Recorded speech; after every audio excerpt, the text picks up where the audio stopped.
Itinutulan ng mga student leader mula sa mga pamantasan ng sapina mula sa pulisya kaugnay ng isinagawang kilos protesta laban sa korupsyon. Ito ngayon ang ulat mula rito.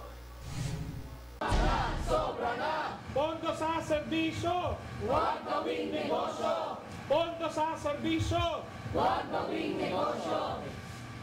Nananawagan ang mga lider at estudyante sa Administrasyong Marcos na ituon ang investigasyon sa mga katiwaliang kinasasangkutan ng ilang opisyal sa pamahalaan at hindi sa mga kabataang bumabangon laban sa korupsyon. Mr. President, nahiya ka naman. Hanggang ngayon ay hindi mo pa inaako at hindi ka pa nagpapaliwanag tungkol sa 3,700 na mga flood control projects at iba pang infrastructure projects na pinondohan mo mula sa unprogrammed appropriations ng 2023 at 2024. Dito inanunsyo ng Kilusang Bayan kontra Kurakot o KBKK ang serye ng mga anti-corruption rallies na gaganapin mula October 31 hanggang November 30. Kabilang sa mga nakatakdang aktibidad ang Ghostbuster Project sa Medjola, mga lakbayan at mga mass action sa iba't ibang lungsod bilang panawagan sa pananagutan ng mga opisyal ng gobyerno. Ayon sa mga namamahala, inaasahang higit sa 100,000 ang lalahok sa Bonifacio Day Rally sa November 30 na itunuturing nilang National Day of Protest laban sa korupsyon. Naninindigan din ang mga kabataang lider na hindi sila uurong sa paninindigang ipaglaban ang katotohanan at ang karapatan ng mga mamamayan na nananawagan ng isang gobyernong tapat at walang bahid ng katiwalian. Pati na rin ang mga elemento nitong tulad ng PNP-CIDG at NTF-ELCAC na kasabwat at kasangkapan sa pagpapatahimik sa mga kabataan at mamamayan na lumalaban sa korupsyon. Lahat ng sangkot, lalo na si Marcos Jr., ay dapat na managot. Tanggalin ang mga kawatan sa ating gobyerno, hindi ang boses ng mga kabataan. Kaugnay nito, tumangging dumalo si PUP Student Council President Tiffany Brillante sa investigasyon ng PNP-CIDG matapos makatanggap ng sapina noong October 22 at sa halip ay nagpadala ng liham bilang tugon sa mga investigador. Matatandaan sa harap ng Camp Crame, nagsagawa ng protesta ang grupo ni Brillante bilang pagtutol sa umano'y panggigipit ng mga otoridad sa mga kabataang lider at estudyante. Giit ni Brillante, malinaw na ang pinapatawag na investigasyon ay isang uri ng political retaliation laban sa kanilang karapatang magpahayag at magprotesta. Kasabay nito, sinunog ng mga kabataan ang mga kopya ng sapina bilang simbolo ng kanilang pagtutol sa tinatawag nilang political repression. Jade Buhoy, nag-uulat para sa Golden Nation Network.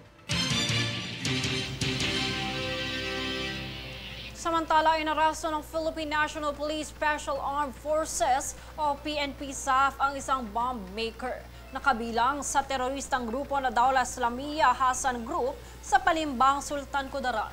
Kinilala ng mga otoridad ang suspect na si JB Mastura, na kasama rin umano sa 9 most wanted person ngayong taon. Ito ay kaugnay ng paggawa ng mga explosive devices. Ayon naman kay PNP Chief Jose Melencio Natates Jr., malaking tulong sa bansa ang mabawasan ng isang terorista upang mapanatili ang kaligtasan ng lahat.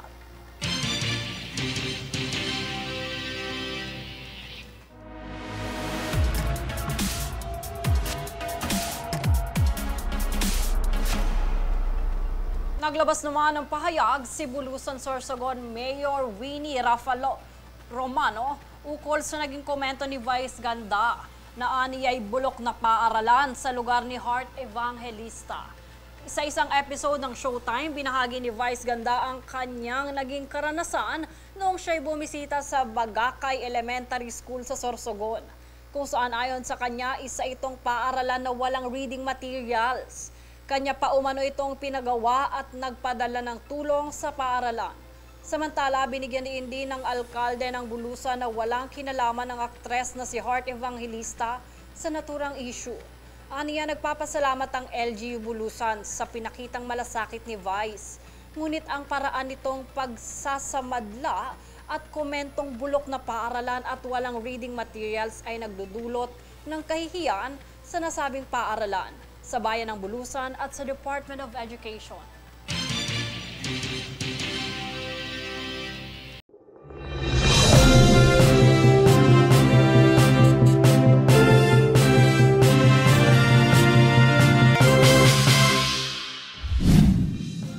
Hurricane Melissa left at least 30 people dead and caused widespread devastation to homes, infrastructures, and communities across Cuba, Haiti, and Jamaica. According to reports, 20 people dead during severe flooding in Haiti, 8 in Jamaica, and 1 in the Dominican Republic. The storm was among the strongest Atlantic hurricanes on record. Meanwhile, officials in Cuba said some parts of the provinces were submerged with houses collapsed, mountain roads blocked, and roofs blown off. TSRM underscored the importance of diversity and the driving force behind K-pop's global success. It was during his keynote speech at the 2025 APEC CEO Summit in Jiangsu on Wednesday. He likened K-pop to bibimbap, blending global influences while preserving Korea's unique identity. RM urged world leaders to increase financial support for cultural sector, emphasizing that culture serves as a bridge connecting people and society.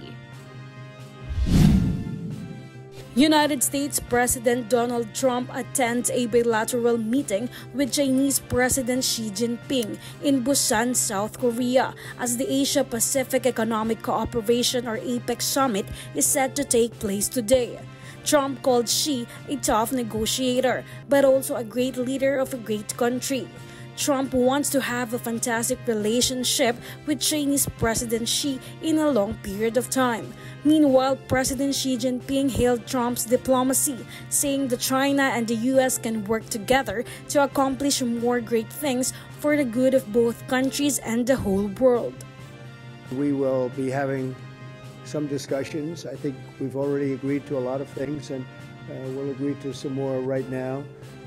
But President Xi is a great leader of a great country, and I think we're going to have a fantastic relationship. A few days ago, in the latest round of consultation, our two economic and trade teams reached basic consensus on addressing our respective major concerns and made encouraging progress. This provided the necessary conditions for our meeting today. Mr. President, I am ready to continue working with you to build a solid foundation for China-US relations and create a sound atmosphere for the development of both countries.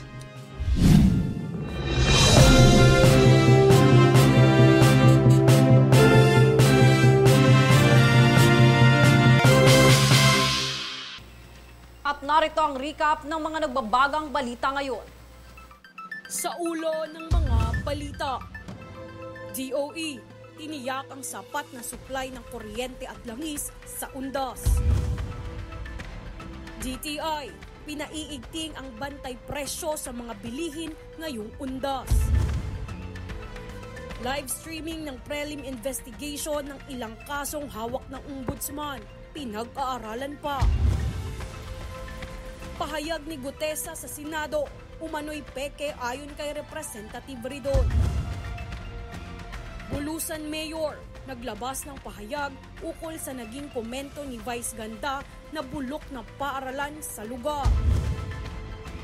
At PNP SAF, inaresto ang bomb maker ng isang teroristang grupo sa Sultan Kudarat.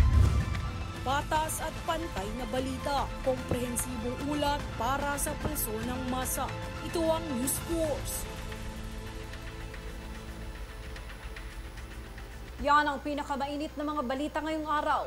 Manatiling nakatutok sa aming mga ulat at updates sa aming Facebook page, facebook.com/Golden Nation Network. At mag-subscribe sa aming YouTube account, youtube.com/@Golden Nation Network. Ako si Jade Buhoy at ito ang News 4.